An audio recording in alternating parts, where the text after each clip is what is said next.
So there's a famous story from the Gemara that Rabbi Akiva was walking with some of his colleagues, and they passed an area where they could see Har Habayis, the Temple Mount, and this is decades after the destruction of the Beis Hamikdash. Decades after the destruction of the Beis Hamikdash. How do we know? Because the leader of the Jewish people at the time of the destruction was Rabbi Yochanan ben Zakkai. Rabbi Yochanan ben Zakkai famously led the Jewish people to survival, even during the terrible pain and suffering of the destruction of the Beis Hamikdash. Judaism at the time was very temple-centric.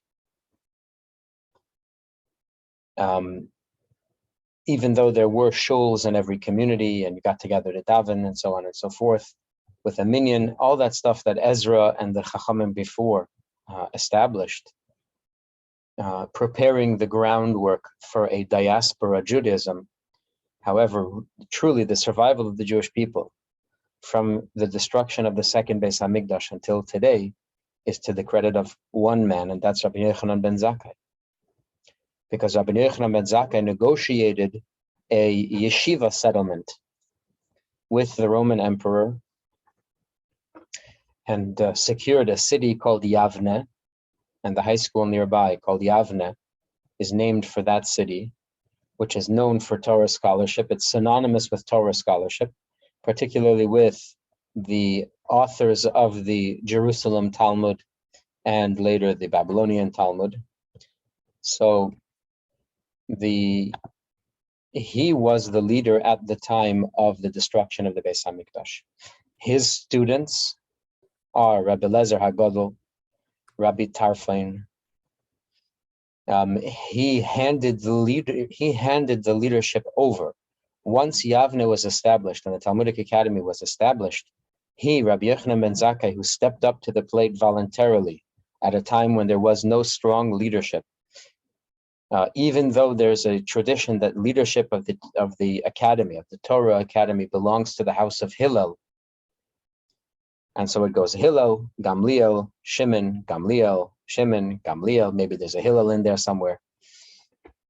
And then Rabbi Yehuda Hanassi. So Rabbi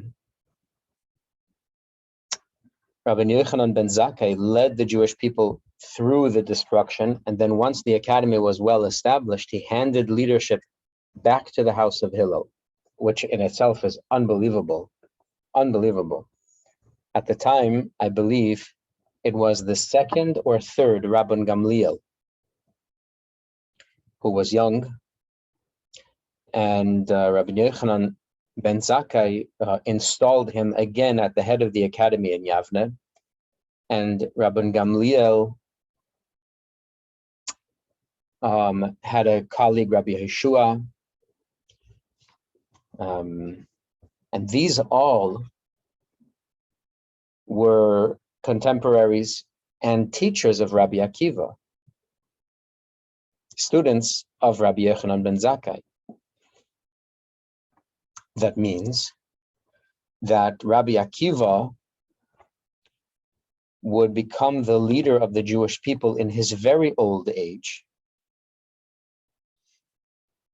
So he starts learning at age 40. He becomes a great teacher among the Jewish people at age 64. Yeah. And Rabbi Yochanan ben Zakkai would have passed away sometime before Rabbi Akiva ever had his awakening. Yeah. So we're talking, let's say, at least 3 decades after the destruction of the Beis Hamikdash. We're just assuming, I don't know for sure. 3 decades after the destruction of the Beis Hamikdash, Rabbi Akiva and his friends are walking by the Temple Mount, and they see a fox running through the ruins, and the others weep at the sight, and Rabbi Akiva laughs. And they say, Akiva, why are you laughing? And he says, I'm consoled by this because it says in the prophecy that foxes will run where the Holy Temple stood, and that means that the rest of the prophecy will also come true, and that is the prophecy of the ingathering of the Jewish people and the rebuilding of the Beis Hamikdash.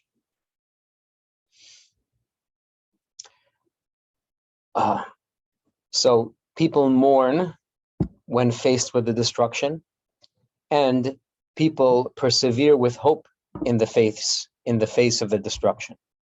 We find ourselves in the week Shavua Shechal Bei Tisha B'Av, in the week that Tisha B'Av will fall. Tisha B'Av being the anniversary of the destruction of both Batei Mikdash. What should we do? Should we mourn, or should we persevere with hope? Should we do both? Or should we follow the Hasidic twist on the Talmudic dictum that when the month of Av enters, we should decrease the suffering and pain of Av through Simcha? The Talmud says, Mishanichnas Adar Marbim B'Simcha. When the month of Adar comes in, you increase in joy. Umishanichnas Av Mima'atim B'Simcha. When Av comes in, you decrease your joy. But how is a Jew allowed to decrease in joy? Ivdu as Hashem B'Simcha. Avodas Hashem is joy. Or if you're serving Hashem, it has to be done with joy. How are you allowed to decrease your joy? Not only that, if you look in the Alter Rebbe's Tanya, you'll see that joy is essential for success in any avodas Hashem, in any arena where you struggle with your Yetzer Hara. So let's say you're at Tzaddik and you have no Yetzer Hara, you have no inclination to do the wrong thing. Maybe you can afford to decrease your joy. But the average human being, if we're going to decrease our joy, will become somewhat despondent and somewhat lethargic, and the Yetzer Hara will cream us. We cannot afford to decrease our joy. So then what does it mean when the month of Av comes in, decrease your joy? Who can risk it? Then what are we supposed to do?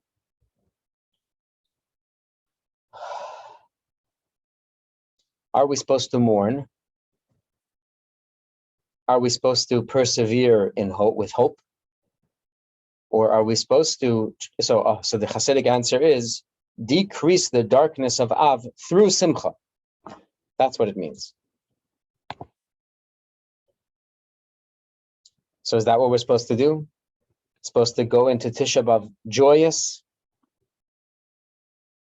It's not likely. But wouldn't it be nice to have a clear idea of what is the theme of this time period? What is the theme of this week, this month? And so let's take a lesson from the previous week's parsha. I have not had a chance to prepare next week's sermon, so I'll just review with you what we learned last week.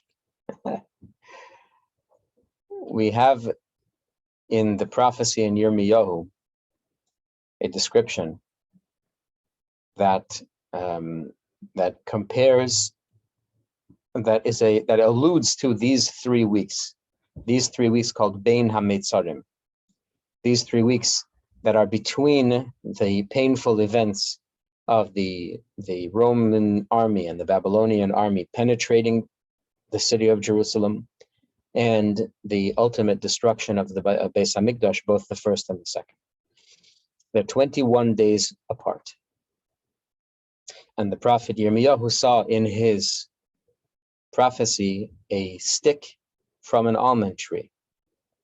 What is the message behind the almond tree? Well, an almond, the Medrash describes, that from the time that it buds till the time that the nut is ripe is 21 days. It's very quick to ripen. So it would seem that the only message behind the almond tree stick is that there is the number. The only connection between the almond stick and these 21 days of suffering is the number. This is 21 days and that's 21 days. But according to what we have been well taught, that every aspect of Torah is ultimately perfect. Therefore, there must be deeper messaging in this imagery than just the number 21. How can we find deeper messaging in this imagery of the almond tree stick beyond just the number 21? So the Rabbi Yosef Rosen, known to all as the genius from Rogachev, or in Yiddish they call him the Rogachever Goin, a genius of unsurpassed measure, outstanding in his generation, and we're talking only 70, 80 years ago.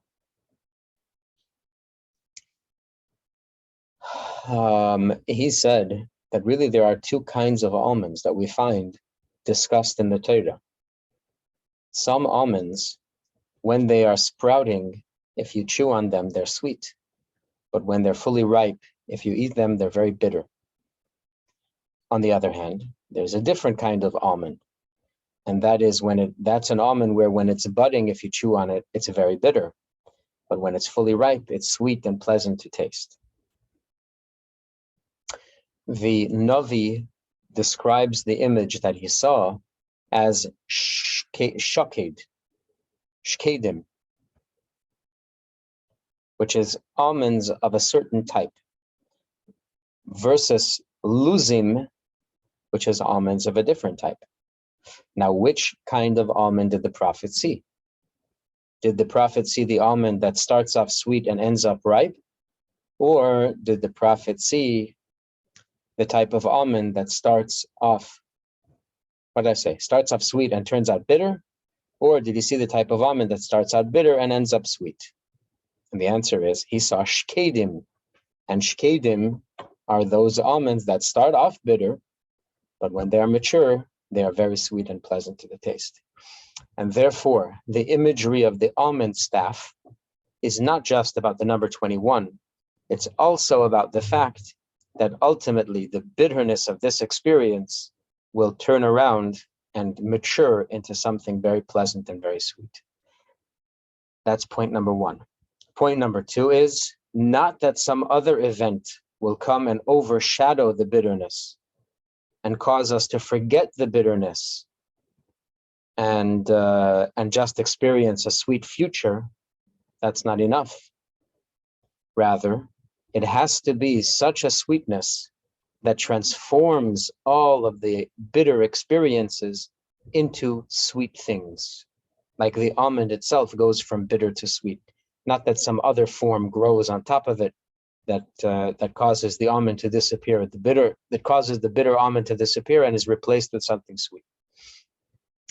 And the Rebbe reports in his private notes that as a young boy, as a young cheder boy, he already began to dream of the coming of Mashiach, where the experience of the coming of Mashiach would be so amazing that it would reveal how all of the bitterness of Golus was actually worthwhile. Because if it doesn't do that, then that's not the ultimate, that's not the ultimate reward.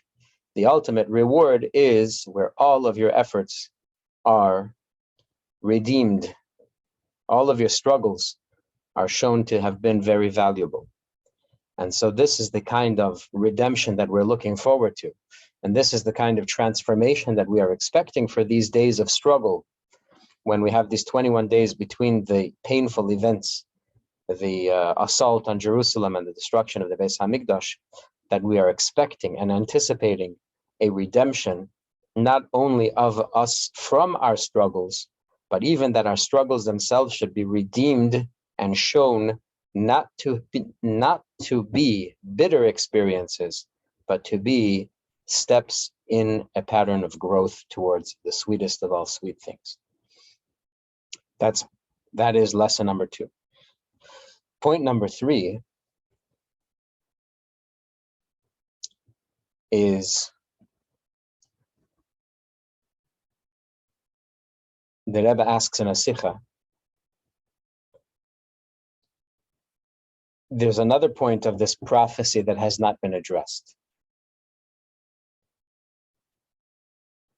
And that is, the prophet didn't see a branch of an olive tree. Rather, the prophet saw a staff made from an olive tree, a stick, a club made from an olive tree. What's the message behind that imagery? If it was a branch from an olive tree, then you can say all the lessons that we learned until now are reflected in the fact that this all took place on the branch of an olive tree, because the branch of an olive tree is where an olive grows.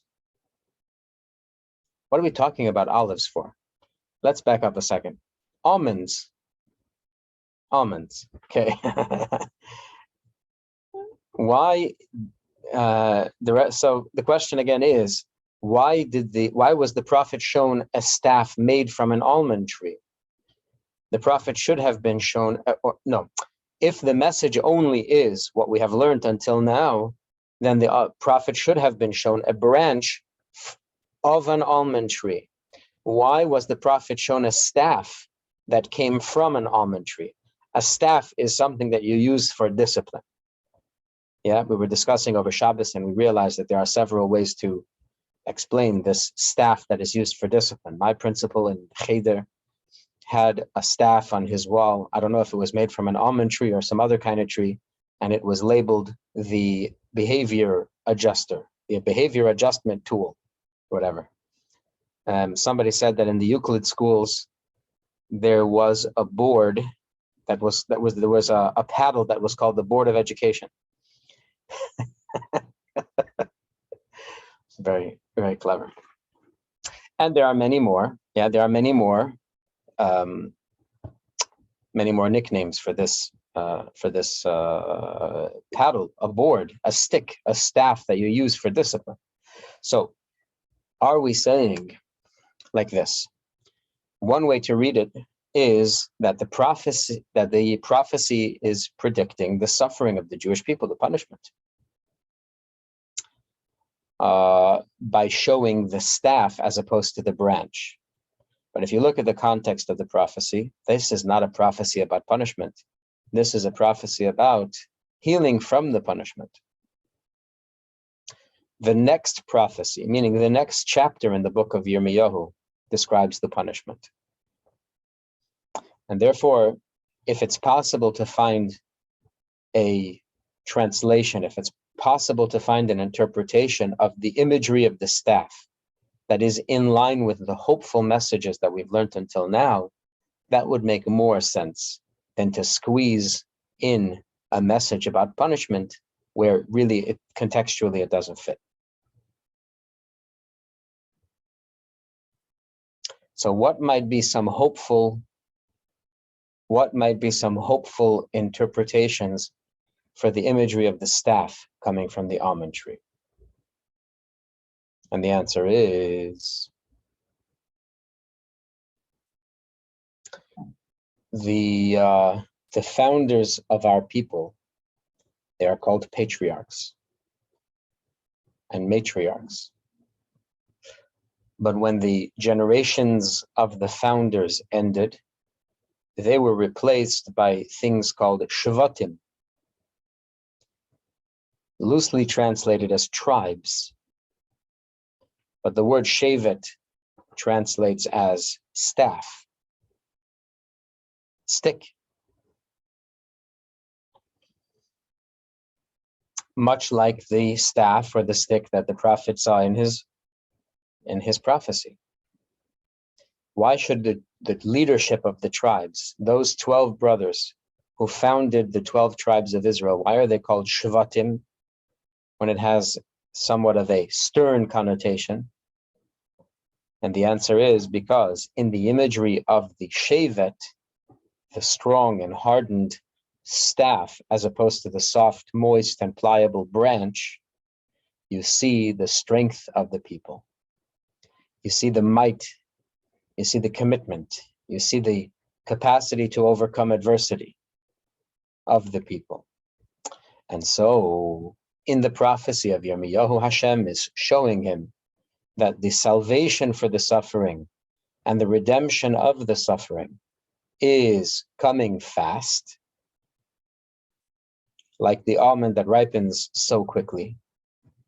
And not only will it be a redemption that overshadows, not only will it be a redemption in a style where one thing, a new kind of thing appears that causes all the old suffering to be forgotten, rather, it will be such a redemption that will elevate and sweeten all the old bitter experiences, turning them all into valuable memories and sweet and into sweetness.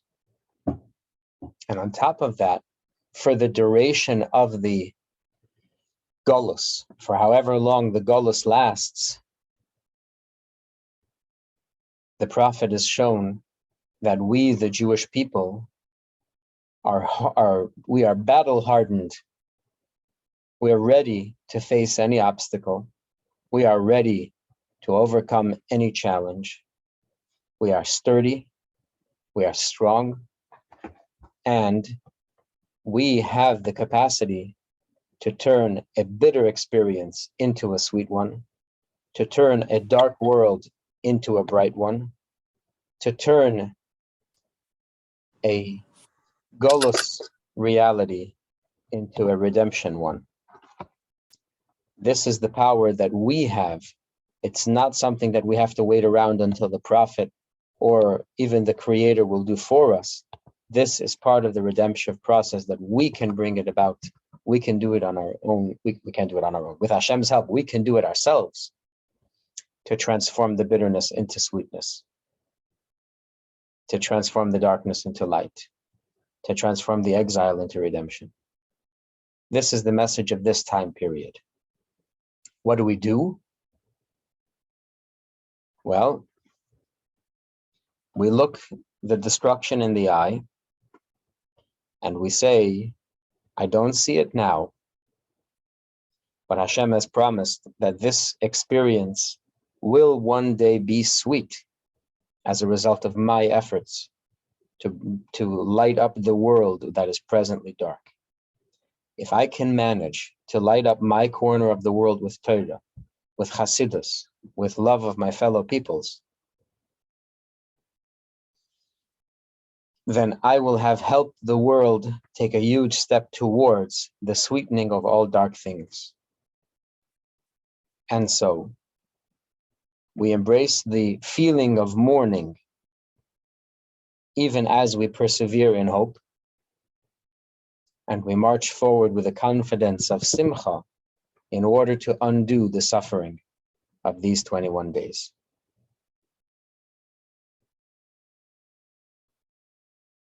Da-da-da-da-da-da.